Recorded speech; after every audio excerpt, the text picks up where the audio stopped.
안녕하세요. 썰맘입니다. 그럼 사연 바로 시작합니다. 안녕하세요. 저는요, 제 인생에서 아예 없었으면 했던 한 사람과 드디어 연을 끊고 살아가고 있는 여자입니다. 저는 결혼 당시 적당히 월급 잘 나오는 회사에 다니고 있었고, 남편도 중소기업이긴 했지만은 자기 밥벌이는 성실히 해내는 사람이었어요. 집안이요, 특별히 잘 사는 것도 그렇다고 못 사는 것도 아닌 그냥 어디에나 있는 평범한 집안들이었고요. 그래서 결혼 허락도 그리 어렵지 않게 받았습니다. 문제는요, 그 다음부터였습니다. 결혼을 한다는 건 생각보다 훨씬 많은 걸 견뎌야 하는 일이더라고요. 남편한테는 형 하나, 여동생 하나가 있었는데요. 이 둘이요. 남편이랑은 사람이 아예 달랐습니다.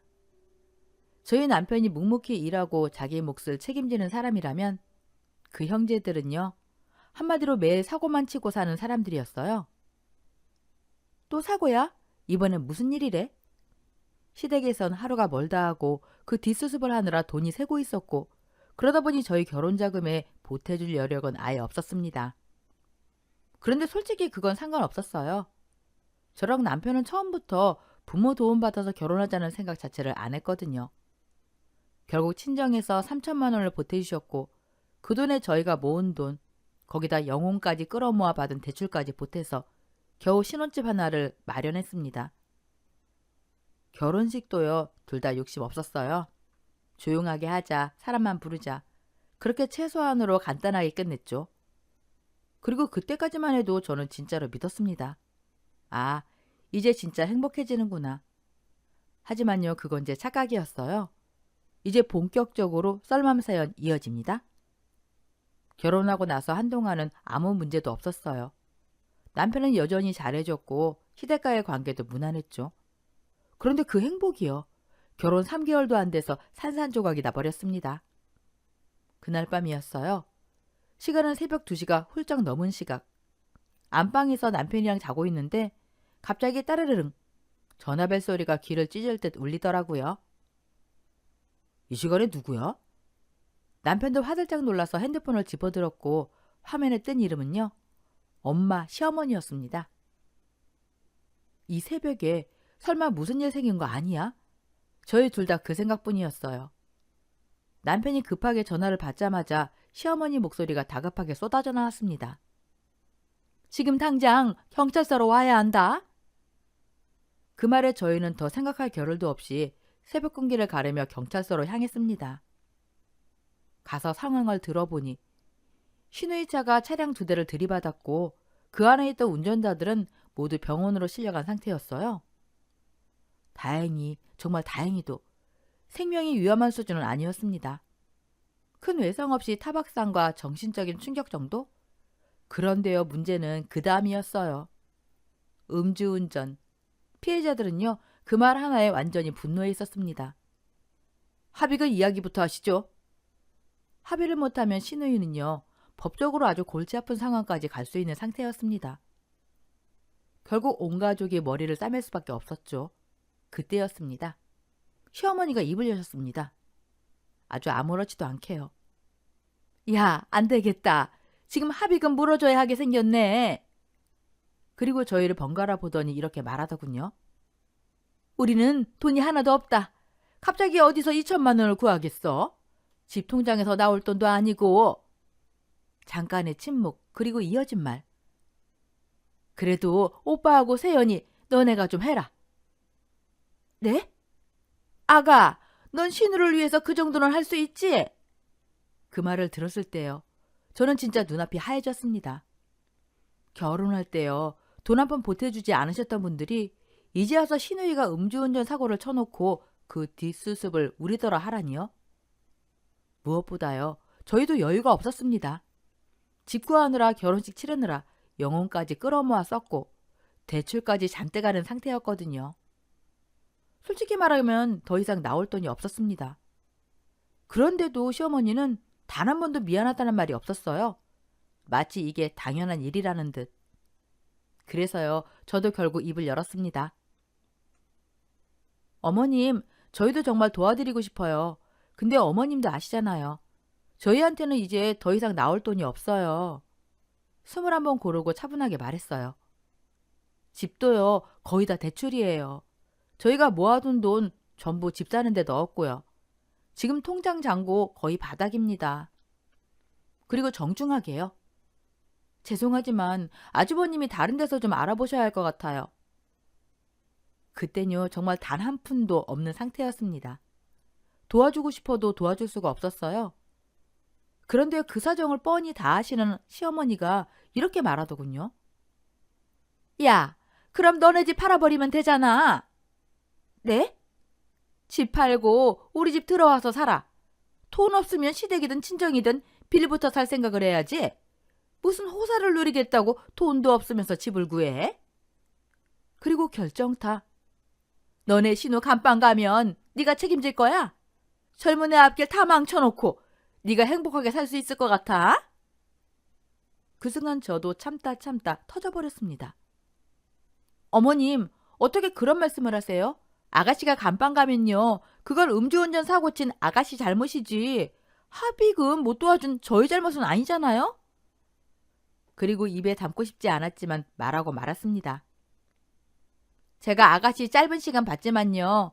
진짜 정신 차려야 돼요. 맨날 술 마시고 클럽 다니고 유흥 즐기고 이 나이 먹도록 그렇게 사는데 이 정도 사고 안 친 게 오히려 기적이에요. 그 말이 끝나기도 전에 시어머니가 소리를 질렀습니다. 네가 뭔데 내 딸을 그렇게 말해? 네가 뭔데 자유롭게 사는 애를 감히 모욕해? 경찰서 안에서 언성이 점점 커졌고 분위기는 완전히 폭발 직전이었어요.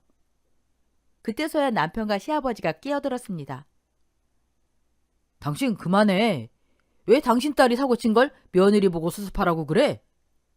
시아버지가 단호하게 말했습니다. 며느리 말이 다 맞아. 여기서 더 있으면 좋은 걸 못 보겠다. 그리고 저희를 보며 짧게 말했어요. 너네는 집에 가. 여긴 내가 알아서 해결할게.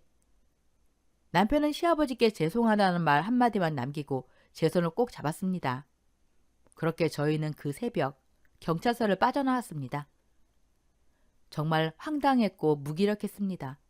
합의금을 전부 못 물어주면 법적인 조치가 더 무거워질 수 있다는데 가족으로서 완전히 모른 척하는 것도 도리가 아닌 것 같더라고요. 그래서요. 저희 수중에 있던 돈 300만 원, 없는 돈 어떻게든 쥐어짜서 보내드렸습니다. 그런데요. 그 이유가 더 지옥이었어요. 시어머니 태도가요. 완전히 돌변했습니다. 합의금을 온전히 못 해줬다는 이유로 그날 이후로 저를 사람 취급 안 하기 시작했어요. 조금만 눈에 거슬려도 트집 한숨 비아냥. 알고 보니요. 신우이 음주운전 사건은 결국 시아버지가 집담보 대출까지 받아서 마무리하셨더라고요. 그게 억울했던 시어머니는 그 분노를 전부 저한테 쏟아붓고 있었던 겁니다. 신우이도 마찬가지였고요. 명절만 되면 둘이 나란히 앉아서 주방 근처엔 얼씬도 안 합니다. 야, 너 가서 이것 좀 해. 그거 아직이야? 아직도 안 끝났어? 전요. 그 집에 가면 사람이 아니라 부려먹는 파츠부였습니다. 음식 다 만들어 놓으면요. 그때부터 시작입니다. 어머 세상에. 야, 넌 이걸 음식이라고 만들었니? 발로 만든 거야 뭐야? 그러더니 시누이가 깔깔대며 말합니다. 엄마, 내가 발로 만들어도 이것보단 잘 만들겠다. 그러게, 비주얼 봐. 비 이상해서 못 먹겠다. 그 말 하면서요. 제가 한상 차려놓은 잡채랑 갈비찜을 보더니 그대로 배달 음식을 시켜 먹더라고요. 그 장면을 보는데 진짜 속이 뒤집혔습니다. 그때 조용히 지켜보던 시아버지가 입을 여셨어요. 아니, 이 사람들이 적당히 좀 해. 그리고 제 음식을 보시더니 딱 잘라 말씀하셨어요. 내가 보기엔 훌륭하게 잘만 만들었구만. 웬 난리들이야. 그러더니 시어머니랑 시누이를 향해 그딴 인스턴트 음식 먹을 거면 저리 가서 둘이 따로 먹어. 냄새나니까. 그리고 저를 부르셨어요. 아가, 얼른 와라. 고생했다. 그 말 한마디에 저는 눈물이 핑 돌았습니다.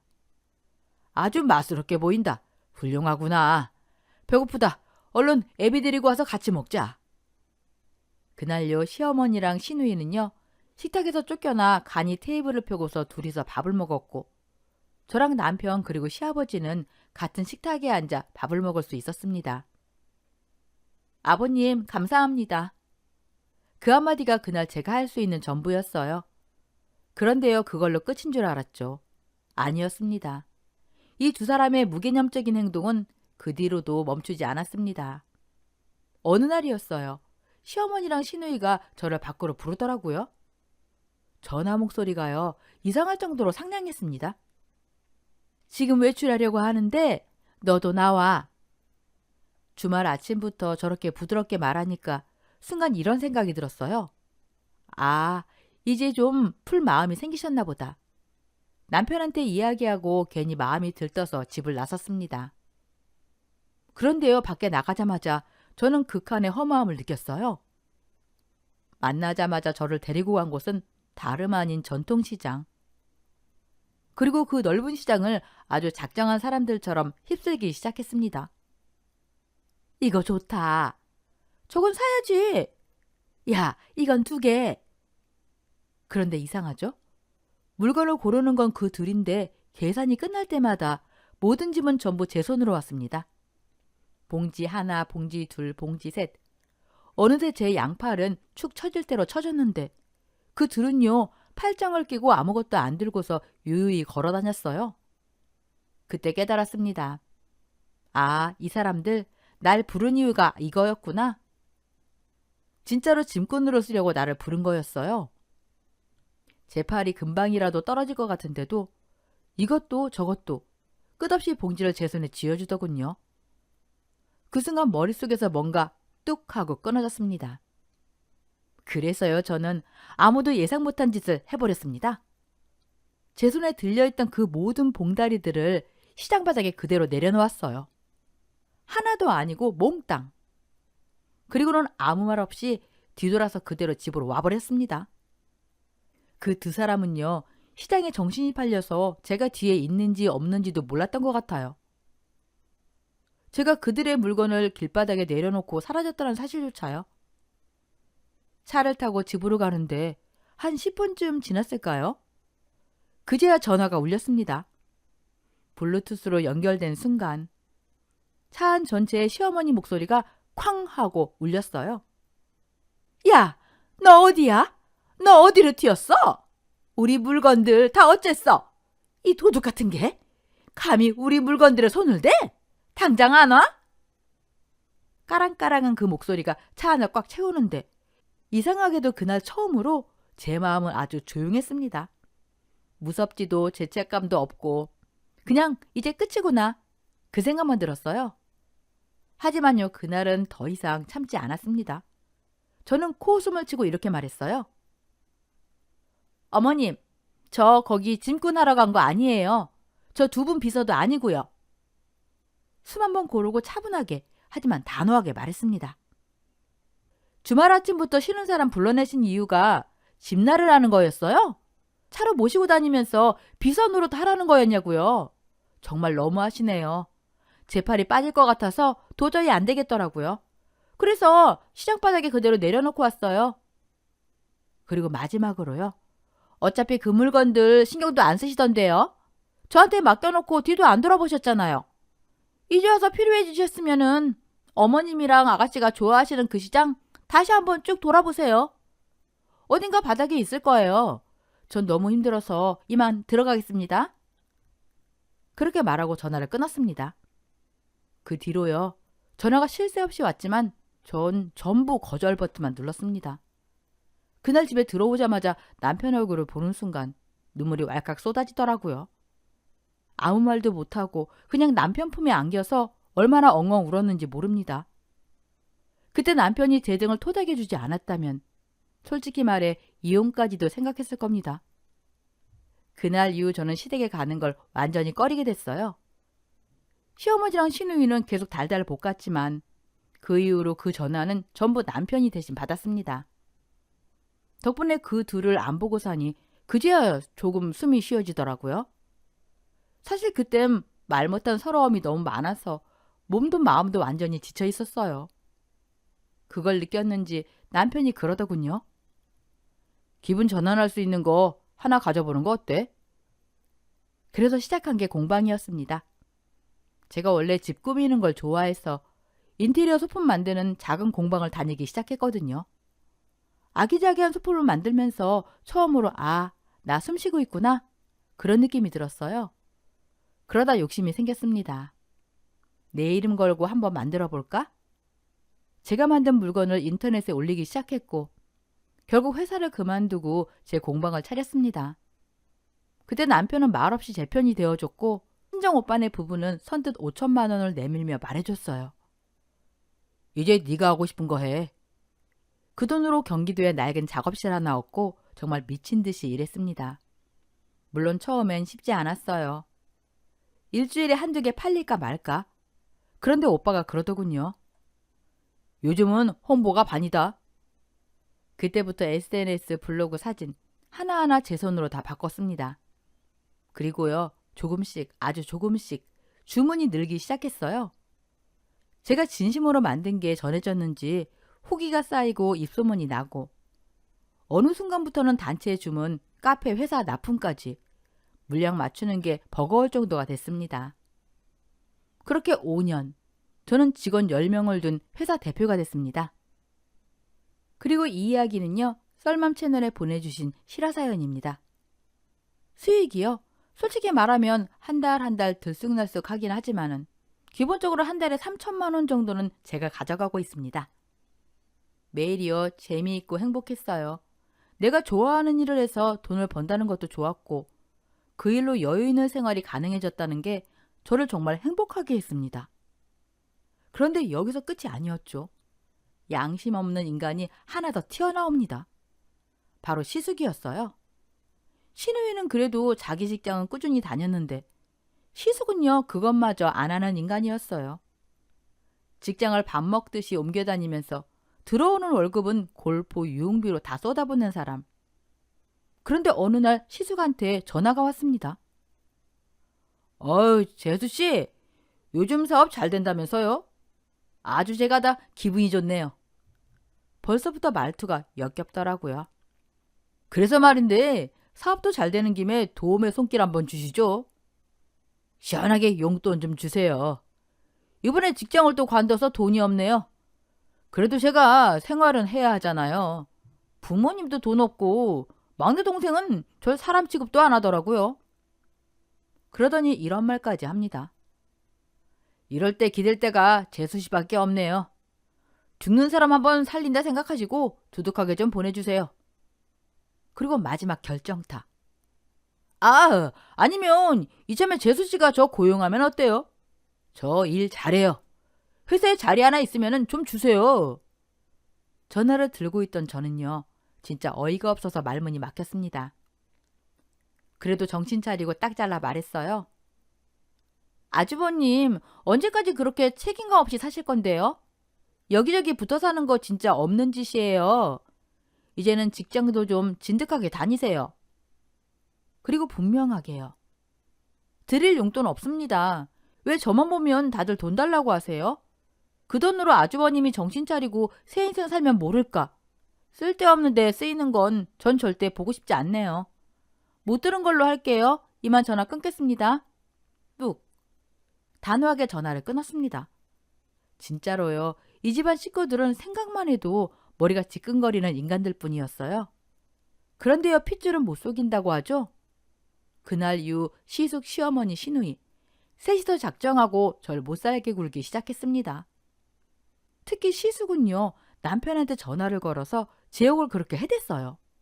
그런데 궁금하더라고요. 도대체 뭐라고 떠들고 있길래. 그래서 남편한테 말했죠. 오빠, 이번엔 스피커폰으로 켜봐. 그리고요, 그 스피커에서 흘러나온 시숙의 말. 야, 너 장가 다시 가라. 그 쪼잔한 여자 어디가 좋냐? 용돈 하나 안 주는 마누라를 왜 붙들고 사냐? 그 순간 남편이 조용히 입을 열었습니다. 형, 그만해. 내 마누라 욕할 거면은 다신 전화하지 마. 난 형 전화 오늘로 끝이야. 뚝. 그날 이후로 남편은 시숙 전화를 받지 않았습니다. 이 집안에서 정상이었던 사람은 단 한 명, 시아버지뿐이었어요. 그래서 명절에도 전 다른 사람은 다 무시하고 시아버지 음식만 차려드리고 밥 먹고 바로 나왔습니다. 그런데요, 그 평화도 오래가지 못했어요. 어느 날 집에 한 번도 안 오던 시어머니가 말도 없이 찾아왔거든요.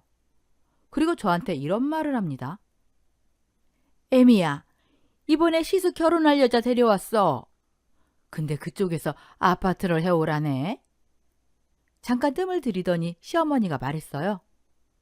그러니까 너네가 3억만 보태라. 3천도 아니고 3억. 너네가 제일 잘 살잖아. 그 정도는 해야지. 그 말을 듣는 순간 전 말문이 막혔습니다. 지금까지요. 단 한 번도 며느리 대접 받은 적 없었습니다. 심심하면 시집살이, 입만 열면 욕. 그런 사람이 이제 와서 가족이잖니 하면서 3억을 내놓으라니? 여러분 같으면 안 황당하시겠어요?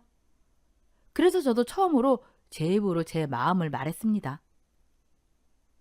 어머님, 지금까지 저 며느리로 생각하신 적 있으세요? 저 욕하시느라, 저 괴롭히느라 바쁘셨잖아요. 어머니 얼굴이 굳어가는데도 저 멈추지 않았어요. 제가 자리 좀 잡고 돈 좀 번다 싶으니까 그제서야 며느리 대접 받고 싶으세요? 그럼 진작에 저도 며느리로 대해주셨어야죠. 그리고 딱 잘라 말했습니다. 어머님, 어기 무슨 개 이름도 아니고 어떻게 그렇게 아무렇지 않게 3억을 내놓으라고 하세요? 그 돈 저한테도 엄청 큰 돈이에요. 잠깐 숨 고르고 정말 하고 싶었던 말까지 다 꺼냈죠. 그게 그렇게 쉽게 나오는 돈이면 어머님이 진작 모아서 아주버님 결혼할 때 보태주셨어야죠. 그리고요, 저 지금 당장 3억 없습니다. 못 드려요. 그랬더니 시어머니가 소리를 질렀어요. 야, 너 돈 좀 번다고 유세 떠냐? 직원 10명 쓰는 애가 3억도 없다는 게 말이 돼? 그냥 주기 싫으면 싫다고 해.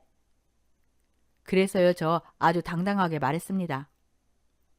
네, 주기 싫어요, 어머니. 순간 공기가 얼어붙었죠. 어머님, 저 신혼집 얻을 때 보태주신 거 있으세요? 아이들 낳는 동안 용돈 한번 주신 적 있으세요? 숨도 안 쉬고 이어갔어요. 돌잔치 때는요? 동네 사람들 잔뜩 데려와서 돈 한 푼 안 내고 밥만 드시고 가셨죠? 저 그것도 다 참았습니다. 그리고 마지막으로 제가 가장 하고 싶었던 말. 아, 보태주신 건 있네요. 욕이요. 명절 때마다 저한테 퍼부으신 욕. 아직도 귀에 쟁쟁해요. 시어머니 얼굴이 붉어졌고 저는 아주버니 이야기까지 꺼냈습니다. 아주버님이 직장만 진득하게 다녔어도 결혼이 이렇게 힘들었을까요? 월급 들어오면 술, 골프, 취미 장비에 다 쓰고 그런 분한테 어떻게 돈이 모여요? 그때 시어머니가 폭발했습니다. 이야, 네가 이렇게 쪼잔한 애인 줄 몰랐다. 그걸 다 마음에 담아두고 있었어? 그리고 소리를 질렀죠. 네가 뭔데 내 아들을 무시해? 내 큰아들 깔아뭉개? 오냐 좋아. 그럼 나도 너 용납 못해. 잠깐 숨을 고르더니 결정타를 날리시더군요. 너 당장 이혼해. 난 너 같은 며느리 필요 없어. 어떻게든 이혼시킬 거야. 그 말을 듣고 전 이상하게도 속이 후련해졌습니다. 그래서 웃으면서 말했죠. 어머님, 그게 제 소원이에요. 시어머니 눈이 휘둥그레졌어요. 이혼하면요, 저 너무 좋죠. 혼자 살면서 돈 버는 족족 전부 저한테 쓰고 하고 싶은 거 다 하면서 살면 되는데 저한테 손해가 어디 있어요? 그리고 진심으로 말했습니다. 애초에 이 결혼을 안 했어야 했나 봐요. 어머님, 당장 이혼시키세요. 그 순간이었어요. 뭐? 인연이? 시어머니가 이성을 잃은 얼굴로 제 앞으로 달려오더니 제 머리채를 와락 잡아챘습니다. 순간 전 너무 놀라서 시어머니 손목을 붙잡고 소리쳤어요. 어머님, 하지 마세요. 놓으세요. 그런데 그 손이 절대 떨어지질 않았어요. 소나기의 힘이 얼마나 센지 머리 가죽이 뜯겨나가는 줄 알았습니다. 아, 어머니 놓으세요. 머리 다 빠지겠어요. 그때였습니다. 조용히 정말 말없던 사람이 등 뒤에서 나타났습니다. 남편이었어요. 집에 함께 있었기에 저와 시어머니의 대화를 처음부터 끝까지 다 듣고 있었던 거죠. 원래라면 끝까지 참고 끝까지 듣는 성격의 사람이었어요. 하지만 제 머리채가 잡히는 순간 그 사람 눈빛이 완전히 바뀌었습니다. 엄마, 제발 그만하세요! 차분했지만 그 안에 분노가 꽉 차 있었어요. 도대체 언제까지 이 사람 괴롭힐 거예요? 당장 그 손 놓으세요. 그런데도 시어머니는 미친 사람처럼 소리를 질렀습니다. 나? 오늘은 내가 죽든지 얘가 죽든지야. 너 지금 누구 편 드는 거야? 남편이 손으로 말려도 소리를 질러도 시어머니는 제 머리채를 절대 놓지 않았습니다. 그 모습을 보던 남편이 순간 결단을 내렸어요. 그리고 정말 상상도 못한 행동을 합니다. 남편은 시어머니의 목덜미를 확 잡더니 뒤로 세게 흔들어 버렸습니다. 그 순간 시어머니는 그대로 중심을 잃고 엉덩방아를 찧으며 바닥에 나가 떨어졌어요. 아이고 나 죽는다. 너희들 나 죽이려고 작정했냐? 시어머니는 바닥에 앉은 채로 소리만 질러댔습니다. 그때 남편이 처음으로 목소리를 높였어요. 그러니까 제발 그만하시라고 했잖아요. 말려도 아내 머리채 잡고 안 놨잖아요. 제가 오죽하면 이랬겠어요. 시어머니가 울먹이며 말하더군요. 자식 새끼 키워봐야 아무 소용없다고 하더니 그 말이 내 아들 얘기일 줄은 꿈에도 몰랐다. 그 말에 남편은 한치도 물러서지 않았습니다. 엄마, 양심 좀 가지세요. 그리고 결정타. 겨우 찾아와서 형 결혼 자금 내놓으라는 소리나 하러 오신 거예요? 아내 말 틀린 거 하나도 없어요. 남편은 숨도 안 쉬고 이어갔어요. 평소에 엄마랑 형이 아내한테 어떻게 했어요? 그렇게 모질게 굴어놓고 어떻게 이런 부탁을 해요? 시어머니는 말을 잃었고 남편은 마지막으로 이렇게 말했어요. 그리고 전 이혼할 생각 없습니다. 엄마가 뭔데 내 인생을 정해요? 난 아내 지킬 거고 내 가정 지킬 겁니다. 또 이런 소리 하실 거면 다신 찾아오지 마세요. 그 말과 함께 남편은 시어머니를 일으켜 세우고 시어머니 주머니에 10,000원짜리 한 장을 꺼내 넣어주면서 거의 내쫓듯 말했습니다. 택시 타고 가세요. 끝까지 억울하다며 고래고래 소리를 지르던 시어머니를 남편은 한 번도 돌아보지 않았어요. 현관문이 닫히고 집안에 조용함이 내려앉았습니다. 전 솔직히 남편 마음이 더 걱정됐어요. 아무리 그래도 친엄마잖아요. 그런데 남편은 저한테 다가오더니 헝클어진 제 머리채를 정말 조심스럽게 만져주더라고요. 여보, 괜찮아? 손끝이 떨리고 있었어요. 아휴, 머리카락 다 빠졌네. 그리고 참았던 말이 터져나왔죠. 미안해. 정말 미안해. 남편은 제 앞에서 처음으로 울었어요. 우리 집안 정말 못났다. 내가 그런 집안 아들이라서 너무 부끄러워. 내가 대신 사과할게. 여보 힘들게 해서 정말 미안해. 그 눈물을 보는데 제가 더 무너지더라고요. 솔직히 말하면 그 말 한마디 없었으면 전 그날 시어머니를 바로 신고했을지도 몰라요. 그리고 남편이 제 편이 아니었다면 이 결혼 그날로 끝났을 겁니다. 하지만 남편은 끝까지 제 편이었어요. 그래서 전 마지막으로 시어머니에게 전화를 걸었습니다. 그런데 받자마자 여전히 적반하장이더군요. 왜 전화했니? 돈 좀 번다고 이제 눈에 뵈는 게 없구나. 난 절대 널 용서 안 해. 평생 저주할 거야. 너 망하라고.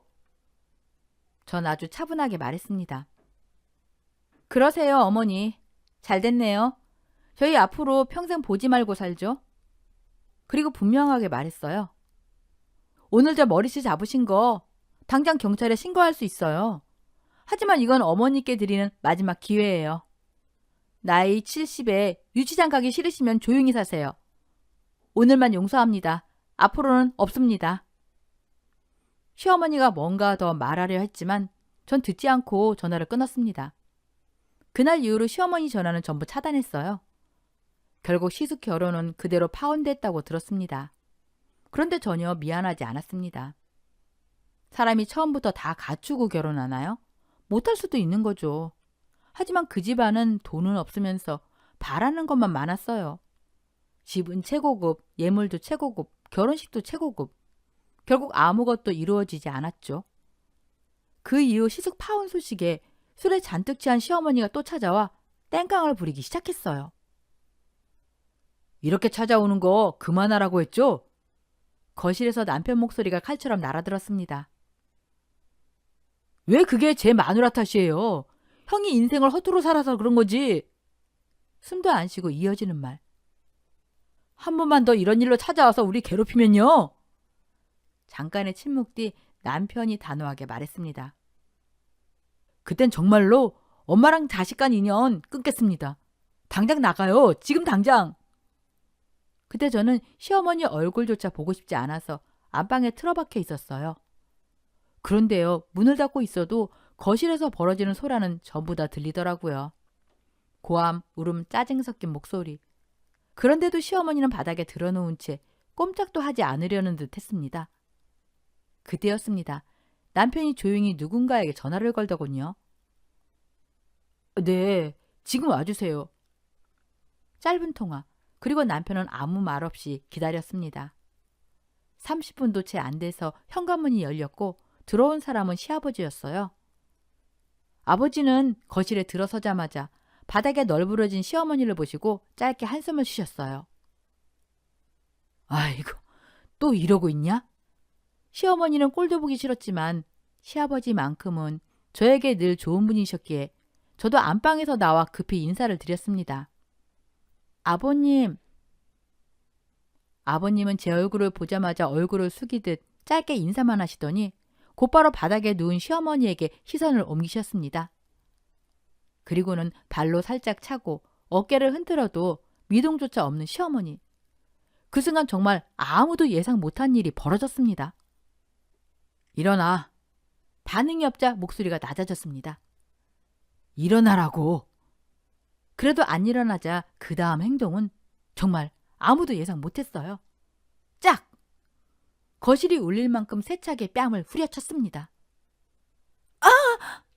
시어머니는 불에 튄 메뚜기처럼 벌떡 튀어올랐습니다. 당신 지금 나 때린 거야? 당신 미쳤어? 시아버지는 눈 하나 깜빡 안 했습니다. 정신 차려. 여기가 어딘지 알고 와서 이런 행패를 부려? 도대체 언제까지 이러고 살 거야? 내가 진짜 동네 창피해서 얼굴 들고 못 다니겠다. 시어머니는 다시 바닥에 주저앉아 발을 동동 굴렀어요. 못 가. 나 안 가. 내 아들 파혼당한 거 책임져. 그 순간 시아버지 얼굴이 완전히 굳었습니다. 아무 말도 없이 시어머니의 팔을 잡더니 그대로 질질 끌고 집 밖으로 끌어냈습니다. 따라 나와. 여기서 한마디만 더 하면 오늘로 끝이야. 그날 이후 시어머니는 단 한 통의 전화도 하지 않았습니다. 집으로 찾아오는 일도 없었어요. 나중에 들은 얘기론 시아버지가 단단히 경고를 했다고 하더군요. 한 번만 더 저 집에 찾아가서 행패 부리면 그땐 맨몸으로 이혼이다. 그 말 한마디에 시어머니는 완전히 잠잠해졌습니다. 그날 이후로 저희는 2년 넘게 시댁의 발길을 끊었어요. 솔직히 말하면 잘 됐다고 생각했어요. 너무 질렸거든요. 다만 시아버지만은 달랐습니다. 그래서 다른 가족들은 안 챙겨도 아버님께만은 종종 전화를 드립니다. 아버님 잘 지내세요? 그분만큼은 끝까지 사람이었으니까요. 그날 이후로요. 저는 시댁과 필요한 거리를 두고 살고 있습니다. 생신이나 명절엔 따로 용돈은 챙겨드려요. 하지만 그 이상은 없습니다. 전화도 방문도 얼굴 마주칠 일도요. 처음엔 저도 놀랐어요. 설마 내가 가족이랑 인연을 끊고 살게 될 줄이야.